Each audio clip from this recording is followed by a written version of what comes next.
insanity, and it needs to be resolved at the federal level. I'm 5 hours early because I knew that the line is going to be long, but I didn't expect it to be this long. And every time I go through the TSA, I think about how they're not getting paid at the moment. It's like, hey, the work they are doing is serious, and they're not getting paid for it. It's not fair. It's not right. Okay, airline passengers growing increasingly frustrated, you could say, as the shutdown stalemate drags on. We're taking a live look at San Francisco Airport as flight delays and cancellations are mounting across the country. TSA workers calling out or just flat out quitting as they go unpaid, leading to massive security lines that we've been seeing and even missed flights. And there's no clear sign of when this all could end, but we know who's covering it all. That would be NewsNation's Marcus Espinoza back at Newark Liberty International Airport. Marcus, I was out there earlier this week doing the same thing, talking to people who are very frustrated, watching those lines kind of ebb and flow. It really depends on the time of day. And now we're learning that Tesla CEO Elon Musk has a proposal to help this whole thing out. So what do we know?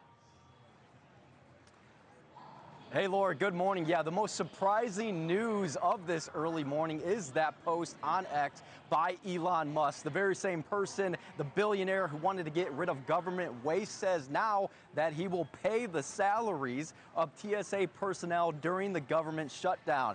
What a claim and what a move, because TSA lines are growing. And while it's not so bad at this current moment here at Terminal A at Newark Liberty International Airport, it is getting bad across the country. So really interesting to see if and how Musk can follow through on that, because it's an issue. Already an average of almost 10% of TSA workers are calling out in airports nationwide as a result of missed paychecks. Airports like Houston and ATL, that number even higher, with a third of workers calling out. These call outs happening as TSA officers have been working through this partial DHS shutdown for more than a month now. The staffing issues creating longer lines and more strain at our nation's busiest airports during spring break. We talked this morning to some passengers coming through Newark to see their thoughts on the shutdown and the problems it's creating.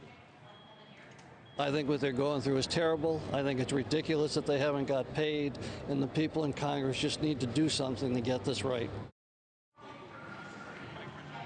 So they could miss their second full paycheck come March 27th. I spoke with the TSA worker yesterday, just one-on-one off camera, Laura, and she told me she has a huge electric bill that she simply cannot pay. The electric company really didn't care. They just said it needs to get paid. So that's the kind of situation these folks get stuck in. Also, smaller airports could get shut down if this rolls on, because if one or two people call out of a small regional airport, a TSA worker, then they pretty much can't staff that safely. So serious ramifications can still take place from this government shutdown.